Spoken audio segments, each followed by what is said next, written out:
senhores. O meu nome é Wilson, como o Fred falou, trabalho na Internet, área de data center. E a minha apresentação é sobre ferramentas de automação de data center. Vamos lá. Bom, acho que quando a gente fala de automação de data center, todo mundo já tem um conceito um pouco formado já. A gente está falando aí de automação de tarefas repetitivas que todo mundo que trabalha aí na área de data center, seja como sysadmin, seja como administrador de rede, as tarefas que incluem aí tudo que inclui a entrada de um serviço, de um servidor novo em produção, né? E a manutenção também do ambiente. Então a gente está falando aí de instalação de SO, configuração de pacotes, configurações de rede, storage, balanceadores de carga, etc. Então, motivação, por que automatizar, né? Acho que primeiro os dois primeiros itens, acho que são os que a empresa mais preza, né? Que é primeiro agilidade e custos operacionais, né? Então, com o ambiente automatizado, você consegue escalar de 1 para N aí, a entrega de serviços aí no mesmo determinado de tempo, né? Então, se você tem pessoas executando essas tarefas e você tem um sistema de automação executando essas mesmas tarefas, você pode escalar de 1 para N aí no mesmo período de tempo, né? E com isso, como você precisa de menos gente, você diminui os custos operacionais, né? Se você tem menos pessoas trabalhando, você está gastando menos dinheiro, né? Outra coisa importante que a automação provê é a padronização e conformidade contínua, né? Quando você tem as mesmas tarefas sendo repetidas várias vezes, a probabilidade de erro é muito grande, né? Imagina você ter que instalar, vou dar um exemplo, de 10 servidores. Cada um desses 10 servidores vão ter que ter o mesmo sistema operacional, o mesmo particionamento, o mesmo conjunto de pacotes, uma mesma padrão de configuração. Então, com pessoas fazendo isso, a chance de algum desses caras aí não estarem iguais aos outros é muito grande, né? E também a conformidade contínua é uma coisa você colocar um sistema em produção, e outra coisa mais complexa é você manter esse sistema, e esses servidores, esse ambiente, sempre dentro dos padrões que você estabeleceu, né? Então, a gente sabe que, com o passar do tempo, o ambiente vai se modificando, então é muito difícil você manter isso sempre de acordo com uma conformidade, né? E tarefas repetitivas, né? Como eu falei, essas tarefas sempre causam exaustão e são propensas a erros, né? Então, acho que quem trabalha com data center aí, é muito comum a gente ver uma figura dessa daí. Acho que, dando um exemplo, quando você tem um ambiente novo para entrar em produção, ou você tem um ambiente muito grande para administrar, e essas tarefas repetitivas acabam se tornando maçantes, né? Acabam desmotivando as pessoas e até, que é uma das coisas, e outra coisa é quando você não está mais prestando atenção como deveria, a probabilidade de erro é muito grande, né? E se você tem uma chance de cometer erros menor, consequentemente o downtime é menor, então o seu ambiente se torna mais estável, né? Você também consegue, com automação, rastreabilidade, né? Se você manter um versionamento de todo o seu ambiente, de todas as configurações, você consegue saber em que momento e o que foi alterado, né? E outra grande vantagem aí é a escalabilidade e recovery, né? Então você imagina que você tem um conjunto de servidores que fazem parte de um mesmo, vamos dizer assim, de um mesmo grupo, de um mesmo perfil. Se você precisar crescer isso horizontalmente, como você tem todo o ambiente automatizado, basta adicionar mais servidores desse mesmo perfil, que eles vão subir com as mesmas configurações, né, atendendo nos mesmos padrões. E recovery também, se você perder um servidor, seja por problema físico ou por algum erro de remoção de pacote, troca de configuração, você facilmente e rápido consegue voltar esse sistema em produção se você tem isso automatizado.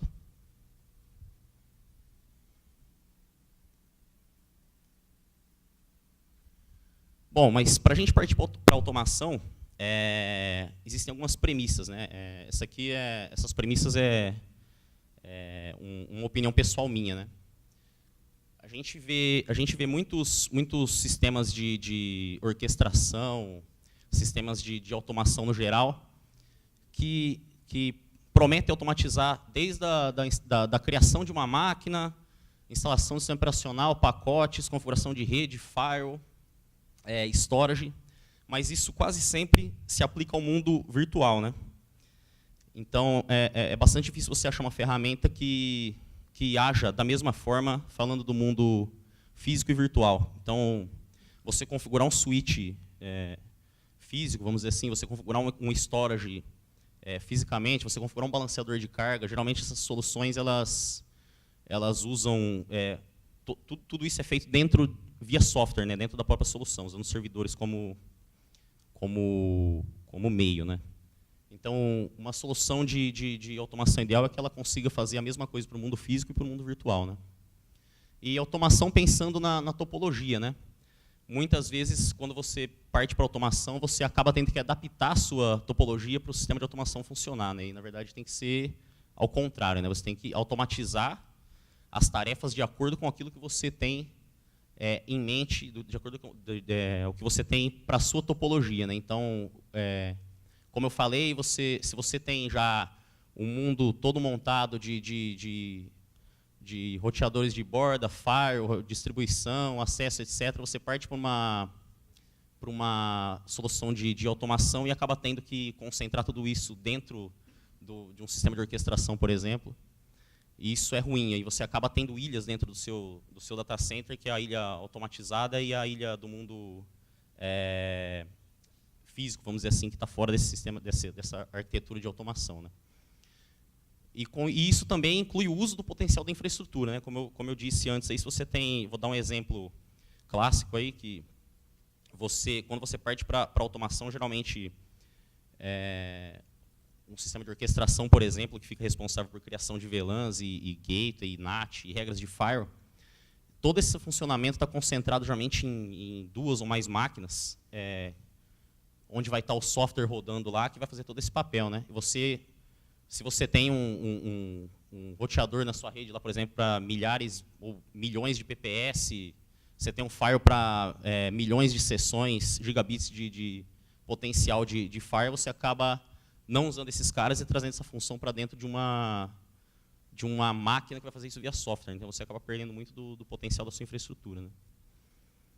E outra coisa tem que ser modular, né? Exatamente para você não se prender a novas funcionalidades dentro da sua rede, estarem presas a um sistema e você não consegue colocar outras funcionalidades porque esse sistema não suporta, né? Então, o ideal é que seja modular e cada função seja executada independente da outra, né? Você pode incluir ou tirar funções dessa parte de automação sem que precise fazer alterações no que já está funcionando, né?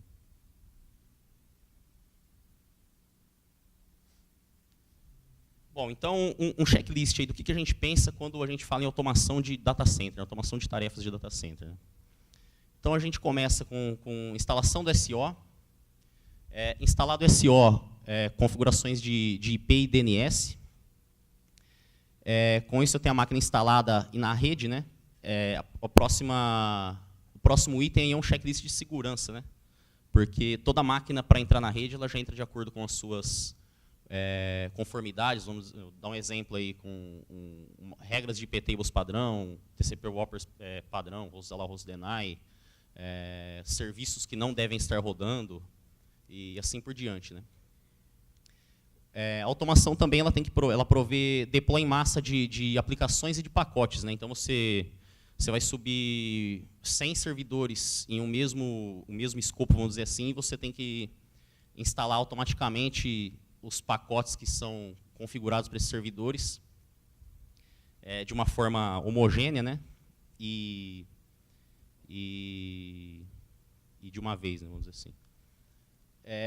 Outra coisa é a manutenção e versionamento de arquivos de configuração, né? O sistema de automação ele consegue manter toda a parte de arquivos de configuração de todas as suas aplicações e manter um versionamento disso, né? Exatamente para você ter a rastreabilidade e também ações de rollback quando necessário, né? Então, se você tem tudo isso versionado, você consegue saber quem alterou, o que alterou, em que data alterou e onde, caso tenha algum problema, você sabe quando que esse problema foi ocasionado e consegue voltar a configuração até a última configuração válida, né? Aí, saindo do mundo do sistema operacional, da máquina, também tem que automatizar a rede, né? Para um serviço entrar em produção, a máquina precisa estar na rede. Então, pelo menos, a porta do switch onde essa máquina está conectada, ela tem que estar configurada na VLAN que esse servidor deve estar, né? E tarefas de storage também, se essa máquina tem um outpoint NFS, por exemplo, o sistema de automação tem que prover isso, senão o serviço não entra no ar. E para quem usa balanceador de carga, também uma máquina nova entrando num pool aí, ela tem que também entrar dentro do balanceamento, atrás do VIP lá do Virtual Server, né? O intuito aqui é mostrar um conjunto de ferramentas, algumas ferramentas, né, que trabalhando em conjunto, elas vão conseguir prover todos esses itens aí que estão nesse slide aqui agora.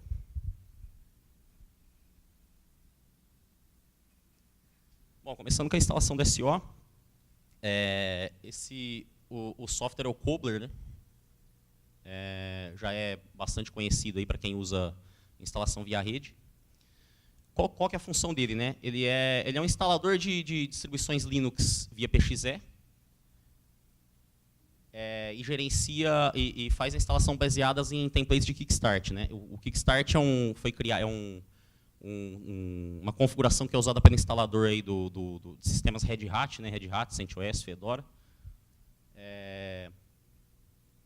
E o instalador Anaconda que usa esse template de Kickstart, né? Dentro do template de Kickstart eu tenho todas as configurações que você faria quando você instala um sistema operacional manualmente, né? Você tem particionamento, senha de root, local time, time zone, pacotes que devem ser instalados ou não.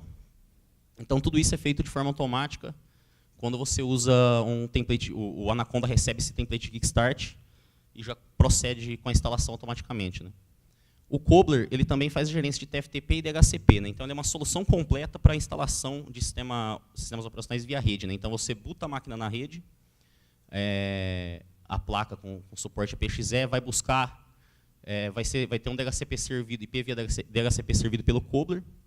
Ele baixa via TFTP o arquivo de Kickstart, vai se conectar no servidor e vai baixar as configurações de acordo com o que tiver no arquivo de Kickstart, né? Você tem o Cobbler ele é baseado em profiles, né? O que é um profile? Um profile é basicamente a distribuição que você quer instalar, mais a configuração que você quer usar, né? Que está no template de Kickstart. Aqui embaixo vai ter um exemplo. Então, você vai dizer que uma máquina tem que ter o profile, por exemplo, aqui CentOS 6.5, arquitetura x8664. Nesse profile, então, a gente vai estar instalando o CentOS 6.5 de acordo com as configurações que estão no template de Kickstart que eu designei para esse profile, que seria o particionamento, usuário, senha, pacotes, etc.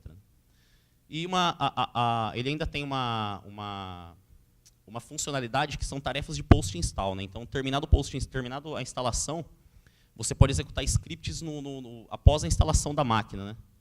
É como se você estivesse no shell da máquina, lá no terminal, e podendo executar qualquer tipo de comando. Aí você pode instalar pacotes, adicionar usuários, ou qualquer tarefa desse tipo, interagir com outros sistemas, e por aí vai.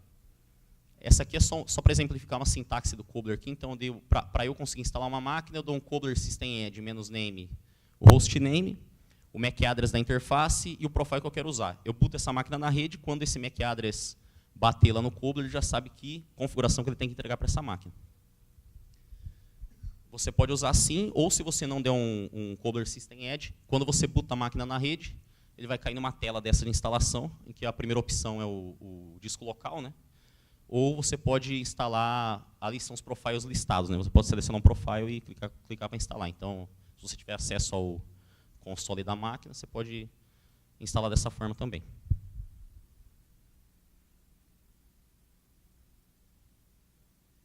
Bom, com a máquina instalada, a gente precisa ter um IP e um registro de DNS para essa máquina, né? Então, existem várias soluções aí, open source, que o pessoal usa para gerenciamento de IP, VLAN, DNS, IP Plan, entre outros. A minha opção foi por essa OpenNet Admin. Por quê, né? Bom, para começar, ela é IPv6 ready, né? Então hoje a gente não pode ter um sistema de alocação de IP que não suporte IPv6, né? Ele vai ter as tarefas normais que qualquer sistema de gerenciamento de IP e DNS, IPAN que o pessoal chama, tem, né? Então, são gerência de VLAN, subnets, IPs, DNS direto e reverso. Ele tem uma interface web AJAX, isso é legal porque evita você quando usando a interface web para consultas ou configurações, evita você de cometer erros na hora do preenchimento, conforme você vai digitando a VLAN ou subnet, ele vai completando com aquilo que ele já tem disponível, né? E a parte principal, que foi o motivo da minha escolha aqui, é esse command line interface. Ele tem um client que eu posso executar via shell, que me permite interação remota com outros sistemas, né? Então, a partir de qualquer máquina, eu posso usar o script que vai conectar nesse sistema e posso alocar um IP e criar um recorde de DNS para a máquina que eu quero, né? Então, estou dando um exemplo aqui. O cliente é um cliente Perl, né, dcm.pl. -R, estou chamando o módulo host para adicionar um host. Server é o nome, o hostname do servidor. O IP é o IP que eu quero usar. E o notes é um comentário qualquer. Pode ser para uma URL para um sistema de monitoração, uma URL para o sistema de automação, que é como eu uso, que depois eu vou mostrar. Então, voltando lá. Então, a gente instalou a máquina via Cobbler. Na tarefa de post install, então, por exemplo, eu posso chamar esse script aí para alocar um IP e fazer um registro de DNS para essa máquina. Então, até aqui eu já tenho uma interação, que eu tenho uma máquina instalada, já com o IP configurado, dentro da VLAN que eu quero, e já cadastrado lá no sistema de gerenciamento de IPs. Aqui é um exemplo da interface web dele. Uma interface bem simples, mas é bastante funcional, né? Você consegue gerenciar domínios, subnets, roles, etc. E o legal disso é que você pode ter essa ferramenta para usar ela de maneira geral dentro do seu data center, dentro da sua empresa, para gerenciar qualquer coisa, qualquer configuração de IP, VLAN, dentro do seu ambiente, mesmo que não esteja dentro dessa infraestrutura de automação, do seu escritório, por exemplo, e também você consegue interagir com o sistema de automação, né? Então você consegue manter uma ferramenta única para gerenciamento de IP e DNS dentro da sua empresa, né? E ele tem já, para a questão de DNS, ele já faz o cadastro direto e reverso do IP, e ele tem template para gerar configuração do bind, né? Então você pode usar esse cara como um hidden master, por exemplo, da sua zona interna e replicando para os seus servidores que vão efetivamente responder às consultas DNS. Né? Aqui é um exemplo de um host, por exemplo, cadastrado. MySQL DB1 Dev Infra, eu só omiti os IPs ali. É um VMware CentOS. O Notes, lá quando eu falei para cadastrar, eu já cadastro de acordo com o nome da máquina que eu dei, uma URL fixa para o meu sistema de gerenciamento de pacotes. E já tem os registros DNS associados ali, tanto o direto quanto o reverso. Né?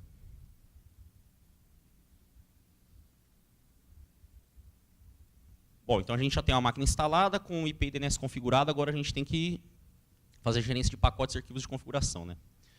Um software que faz toda a gerência e automação de pacotes e arquivos de configuração, uma opção é o Puppet, já é bastante conhecido aí no mundo do sysadmins. O Puppet é dividido ele é um sistema cliente-servidor, né? Ele é dividido o Puppet Master é o servidor. Então, ele vai trabalhar com os módulos, classes, os nodes e os catálogos. Tudo isso controlado via SVN. Né? Então, um módulo é um conjunto de classes, uma classe é uma definição que eu faço para instalação de um pacote, cópia de gerência de arquivos de configuração, para criar um outpoint, para executar um comando na máquina.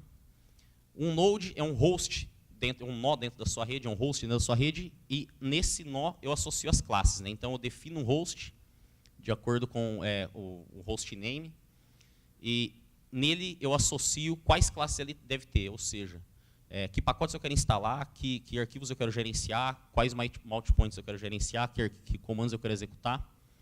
E eu posso agrupar esses nodes por grupos, né? Então, eu posso ter um grupo de servidores que sejam agrupados por nome, por exemplo. Se eu posso ter, vou mostrar um exemplo aqui. Eu posso definir que, via expressão regular, que eu vou ter um grupo de hosts chamado web qualquer coisa, ponto meu domínio. Então, todos os hosts que começarem com o nome web, eles vão baixar essas mesmas configurações que eu defini aqui no grupo de nodes, né? Então, para todo servidor novo que eu suba na rede, eu não preciso refazer a configuração para esse cara, porque ele já tem um grupo de configuração que vai estar associado a ele. E os catálogos, o catálogo é o conteúdo em si do que o servidor que requisitou a configuração vai ter. Então, são todas as configurações pertinentes àquele servidor, né? E o Puppet, e tudo isso controla VSVN, você pode fazer controle VSVN para manter versionamento. E o Puppet Agent é a parte client do sistema. O papel dele ele só precisa conhecer qual é o endereço do Puppet Master. Quando ele vai se conectar ao Puppet Master, ele envia o seu hostname. E o Puppet Master, de acordo com aquilo que a gente configurou no Nodes, vai enviar o catálogo compilado para o agent e ele vai executar as operações que ele precisa fazer. O Puppet usa uma linguagem declarativa, né? Então você não precisa conhecer linguagem de programação, não precisa conhecer Ruby para poder usar ele. Você usa as funções aí, definir,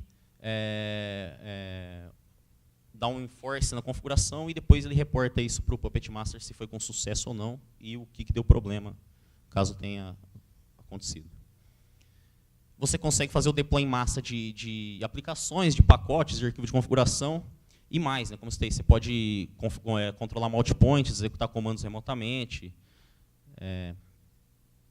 Você pode remover, garantir que determinados pacotes não estejam instalados, no caso de coisas de segurança, ou garantir que determinados pacotes estejam em uma determinada versão. E as configurações podem ser aplicadas para um ou para N hosts. Como eu dei o exemplo, como eu citei antes, você pode criar uma configuração que seja aplicada para um host, ou você definir um parâmetro para determinar que tais hosts pertençam ao mesmo grupo, e sempre que um host atender esse requisito, por exemplo, começado com o mesmo nome, as mesmas configurações vão ser aplicadas, né?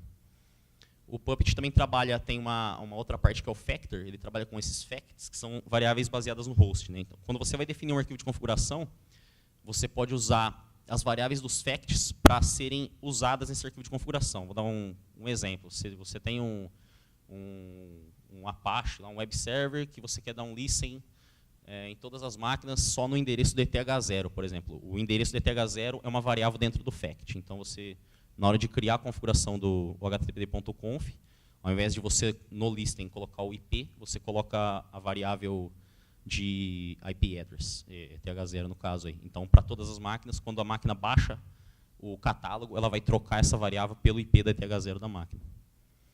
E garante conformidade contínua, né? Então, uma coisa é você subir a máquina numa determinada configuração, você, por exemplo, fazer um deploy de uma máquina virtual baseada num template que você já criou, mas uma coisa é você garantir que, para sempre, aquela máquina vai estar com aquela configuração que você colocou, né? O sysadmin loga na máquina, instala um outro pacote, troca o arquivo de configuração, e você já não tem mais um ambiente como você planejou no começo, né? Então, o Puppet consegue manter a conformidade, aí, um compliance contínuo do ambiente. Qualquer alteração que seja feita, que não esteja comitada nas configurações do SVN lá, por exemplo, quando o Puppet requisita a configuração para o Puppet Master, ele já vai voltar a configuração assim, no seu estado anterior, né? Aqui é o fluxo aí de como o agent conversa com o master, né? Começando lá em cima, então o agent ele faz o request do catálogo, ele simplesmente envia o hostname e os facts, né, as variáveis locais que ele tem. O Puppet Master vai classificar, então ele olha no arquivo nodes lá quais são as classes que esse node deve ter, vai compilar essa classe, compilar todas essas informações, enviar o catálogo de volta para o cliente recebe esse catálogo, aplica as configurações e reporta de volta para o Puppet Master se aplicado com sucesso ou não. esse é o fluxo. Então, começando lá em cima, o Node faz a requisição do catálogo para a Puppet Master, a Puppet Master envia o catálogo, o Node aplica e o Node envia um report para a Puppet Master, e a Puppet Master pode usar aí um report collector, pode ser uma ferramenta terceira, pode ser tem algumas ferramentas que trabalham com isso aí, o Forma é uma ferramenta para trabalhar com report para interagir com o Puppet, no caso. Mas existem outras ferramentas de terceiro. E toda essa comunicação é feita via XML RPC em cima de HTTPS. Né? Aqui é um exemplo, na Puppet Master, como que a gente define um node, né, um host. Então, eu estou dando um exemplo ali, eu tenho um servidor na minha rede que eu instalei, o nome dele é web-1.example.com. Eu estou dizendo que esse node ele tem que ter o módulo default e o módulo HTTP. O que é o módulo default? No módulo default, por exemplo, aí eu posso incluir todo o meu checklist de segurança. Então, nesse módulo default, eu coloco as configurações. Eu vou exemplificar no slide da frente. Que ele vai ter que ter o IPTables instalado com um determinado conjunto de regras. Ele vai ter que ter um host allow, host deny, em conformidade com aquilo que eu configurei. Eu garanto que, por exemplo, ele não vai ter o GCC instalado ou qualquer coisa do tipo. Então, é um conjunto de pacotes e arquivos de configuração que vão todos os servidores da minha rede. Quando a máquina entra na rede, ela já entra com todas essas configurações aí. Né? E vou dar um include também no módulo HTTPD, que ele instala o Apache e joga os arquivos de configuração. Aí, embaixo, eu só coloquei um exemplo de como a gente pode agrupar os hosts. Então, coloquei ali tudo que for, é uma expressão regular, tudo que for começado com web, ponto qualquer coisa, eu vou instalar as classes default e a classe HTTPD. Né? Então, se eu tenho uma máquina chamada, já na rede web 1, se eu for subir a web 2, eu não preciso criar uma outra definição no site.pp, ela já vai cair nessa expressão regular, já vai instalar os pacotes default e os módulos default, no caso, e o módulo HTTPD. Né? Aqui é um exemplo, passando bem rápido, de como que é a definição disso, da configuração dentro do Puppet. Né? Então, lá em cima eu estou lá dentro do módulo default, que eu importo em todos os nodes, e dentro desse módulo eu tenho a definição das classes. Né? Então, numa classe eu defino os pacotes que eu quero instalar, arquivos de configuração e assim por diante. Então, dentro do módulo default tem a classe IPTables, a definição na package é IPTables ensure installed. Então, eu garanto que toda vez que o Puppet roda, ele vai verificar se o IPTables está instalado. Se não estiver instalado, ele vai instalar na máquina. A máquina chama o I1 e o I1 instala a máquina. A definição de baixo é service IPTables ensure running, enable true. E o que isso faz? Isso garante que toda vez que o Puppet roda, ele verifica se o IPTables está up. Se o IPTables não estiver up, ele vai restartar o IPTables. Então, todas as máquinas vão estar obrigatoriamente com o IPTables rodando. E a definição de baixo é o file etc config IPTables. Estou baixando ali do source modules default files IPTables. Então, lá no diretório, na minha Puppet Master, no diretório modules default files IPTables, eu coloco um conjunto de regras padrão. Então, todas essas máquinas vão baixar. E sempre que houver alteração nesse arquivo, o serviço do IPTables é restartado, que eu tenho aquele subscribe file etc config IPTables em cima. O outro exemplo ali é a classe TCP Wrappers. Então, eu estou entregando o arquivo hosts allow de acordo com o arquivo que eu coloquei na Puppet Master em modules default files hosts.allow. Né? Então, se alguém no meio, depois da máquina instalada, alguém vai lá e altera o hosts allow da máquina, quando o Puppet roda, ele baixa novamente do Puppet Master o hosts allow do servidor, então mantém conformidade de todas as máquinas. Assim como se eu quiser colocar uma nova entrada no hosts allow e seja aplicado para todos os servidores da minha rede, basta alterar no servidor esse arquivo padrão, quando o Puppet roda, todas as máquinas vão baixar esse arquivo. Aqui é um exemplo da classe HTTPD, né, que vai instalar o Apache. Então, eu tenho a classe HTTPD, package HTTPD. Isso é exatamente, a definição em package é exatamente o que você lista com o IAN lá. Né? E ensure installed. Então, eu vou garantir naquelas máquinas atrás ali que eu configurei que ela vai ter o módulo HTTPD, então toda máquina que atender, que tiver com aquilo configurado, vai ter o HTTPD instalado. Se alguém remover o HTTPD, quando o Puppet roda, ele vai instalar de novo o HTTPD. O file etc HTTPD, o diretório de configurações, né, etc HTTPD conf.d, ali são as permissões, e o importante ali é o recurse true. O que é? Então, tudo que eu colocar lá na minha Puppet Master, dentro do diretório etc HTTPD conf.d, ele vai baixar todos os arquivos recursivamente que estejam ali dentro. Então, esses sistemas Red Hat, eles trabalham assim, você tem, para cada virtual host, por exemplo, você vai ter um arquivo dentro do conf.d, tudo que for terminado em .conf, ele lê esse arquivo, né? E faz um include dentro da configuração do Apache. E embaixo, service HTTPD, a mesma coisa do IP tables, name HTTPD, ensure running. Então, toda vez que o Puppet roda, ele vai garantir que o HTTPD esteja rodando. Então, se o HTTPD, se alguém parar o serviço na máquina, quando o Puppet roda, ele vai restartar o serviço, garantindo que ele vai estar sempre rodando. Aqui é um exemplo, como eu falei, o Puppet consegue tanto instalar quanto remover pacotes. Então, se você de repente, você quer garantir que um determinado pacote não esteja instalado na sua infraestrutura, né? Eu dei um exemplo aí, que é o NC. O NC é o NetConnect, aquele aplicativo que você consegue abrir portas TCP ou DP, por exemplo. Então, se alguém instalar o NC nas máquinas, quando o Puppet roda, eu garanto que esse pacote vai ser removido. Ali é no Ensure e Purged. Então, alguém instalou o NC, o Puppet roda, ele remove o NC. Isso serve para qualquer tipo de pacote, por exemplo, se o pessoal de segurança aí que não gosta de ter o GCC instalado, se alguém instalar o GCC, ele remove o GCC quando rodar. E um outro, pegando um gancho aí no acontecimento recente aí na apresentação do nosso amigo Ricardo Kleber, aí, que vai falar do Heartbleed, vamos supor que você tem um parque de 100 máquinas, 1000 máquinas, 10.000 máquinas, e você precisa atualizar o OpenSSL de todas essas máquinas, né? Como você faria se você não tem uma automação, né? Se você está usando o Puppet, basta aquelas 3 linhas de configuração ali. Você coloca o OpenSSL nessa versão específica dentro do repositório do Ian e joga essa classe OpenSSL Update lá naquela classe default, né?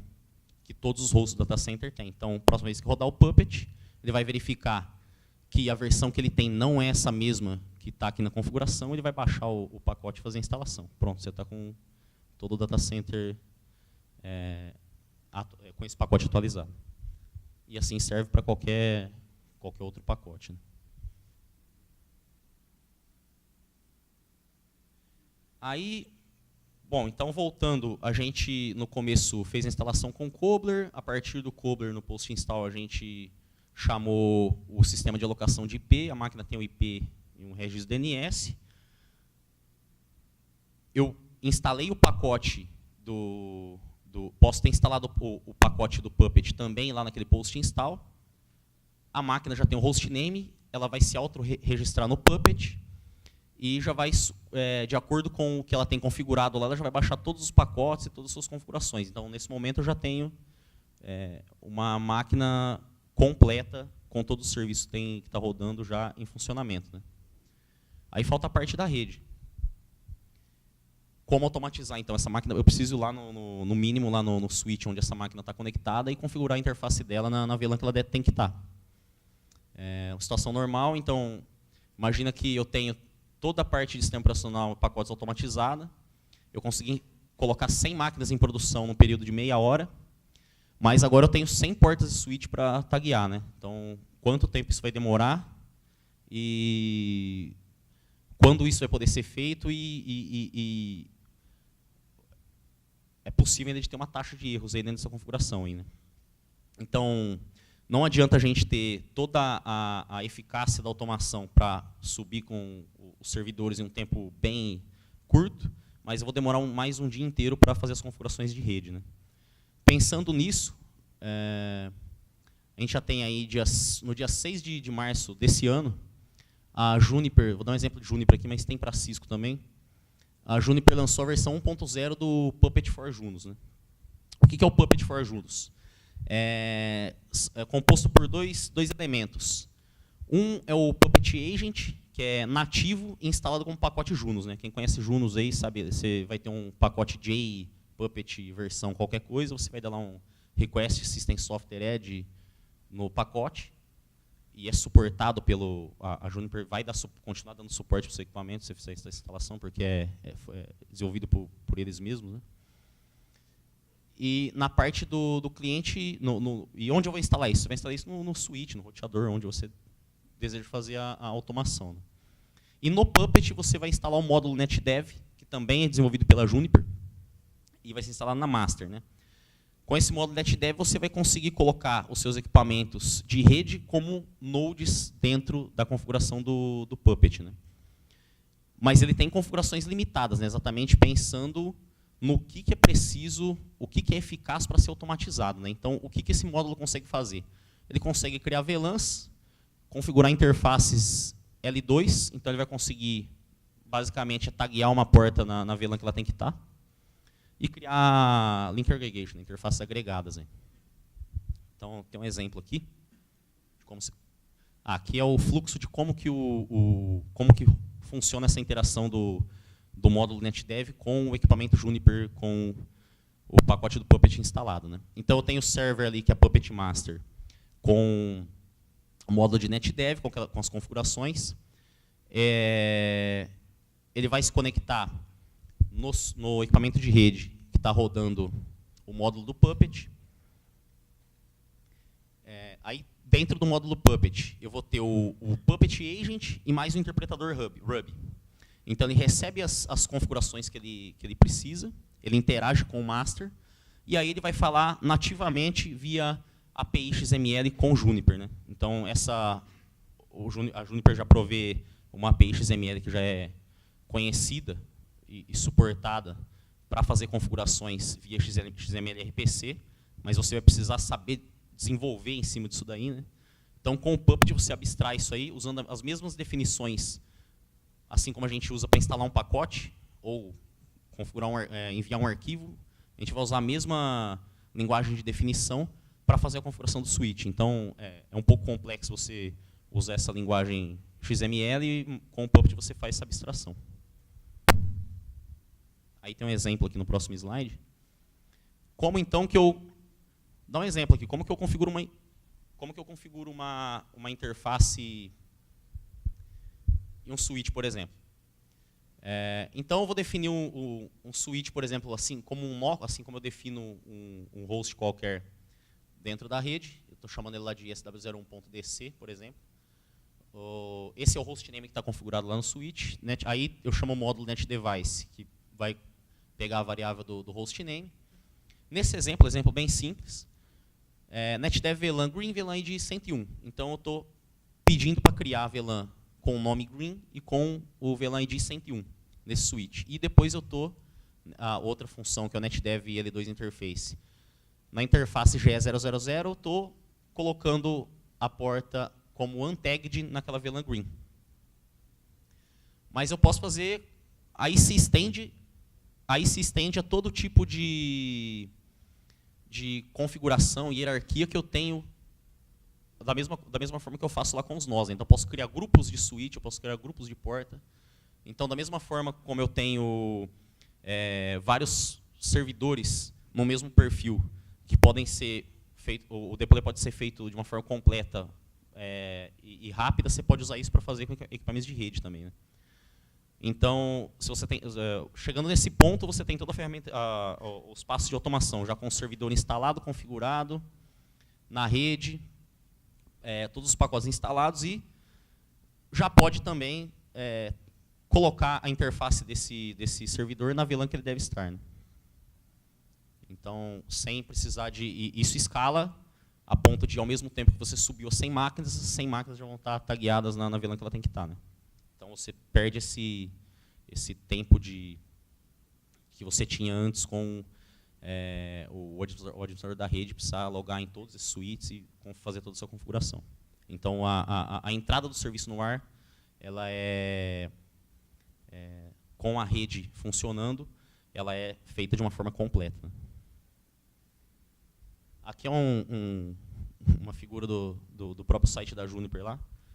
Então, você tem a parte dos sysadmins e a parte dos administradores de rede, né? Então, a gente como administrador de rede, a gente não gosta muito ou não permite que o pessoal, a gente tenha mais um zelo, vamos dizer assim, com a infraestrutura, né?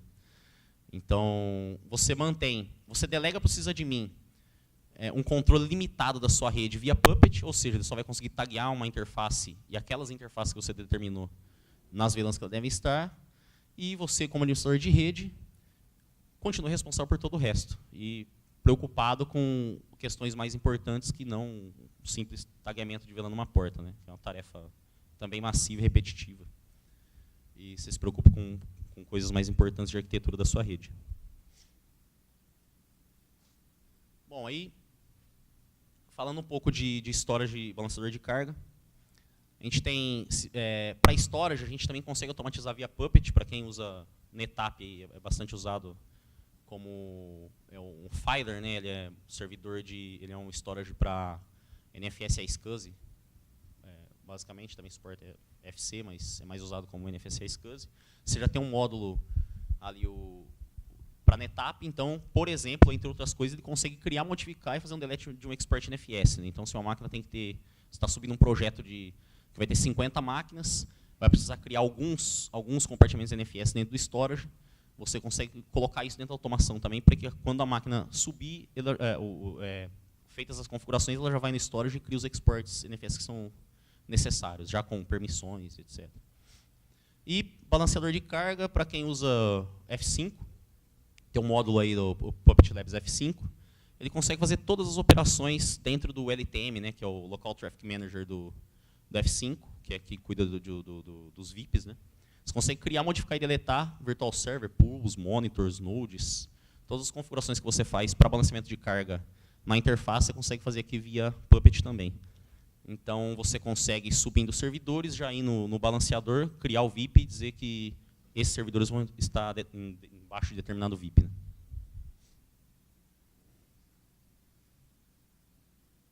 Bom, aí tem algumas referências, né? Então, eu falei de Juniper para a rede, mas a Cisco também tem uma documentação própria para o uso do Puppet, né? Então, isso quer dizer que as companhias estão investindo, né, em automação, investindo na ferramenta.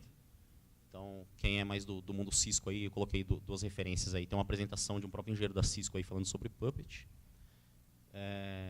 O documento da Juniper, onde está o release 1.0 aí do Junos for Puppet. E o puppetlabs.com, lá você vai encontrar todas as informações sobre Puppet. Tem mais de 2.000 módulos já prontos para serem usados para automação de uma forma geral.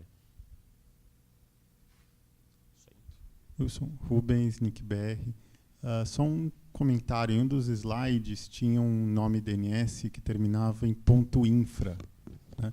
Só um comentário que esse tipo de usar o nome DNS não alocado ou pela ICANN ou registrado junto ao domínio é justamente a causa de problemas com colisões em nome DNS, que foi o tema de uma apresentação que eu já fiz aí no GTR.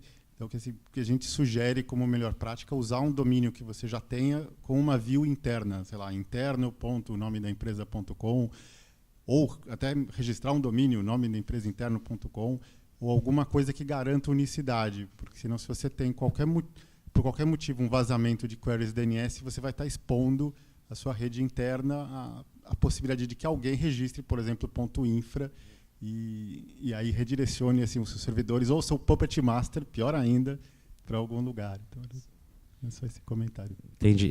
Isso é um problema novo aí, né, para todo mundo. A gente usava exatamente um ponto infra para todo mundo ter na cabeça que aquilo era um domínio interno, né? Sim, exatamente para não ter essa confusão de essa máquina está na minha rede interna. Né? Agora a gente entra num outro problema, que agora qualquer coisa pode ser um nome de DNS público, né?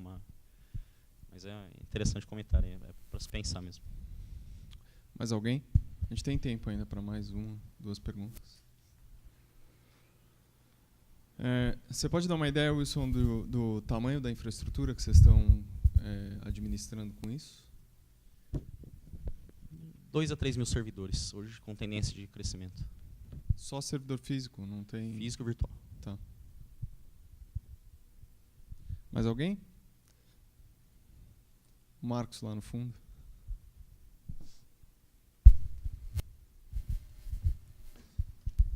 Oi, Wilson, Marcos da Asian. Seguinte, cara, não sei se tu pode comentar um pouquinho para um problema que é bem conhecido quando tu administra muitos servidores, é nomenclatura de máquinas. Não sei se tu tem alguma coisa para comentar sobre isso daí. A gente, dentro da minha infraestrutura, a gente procura manter um padrão.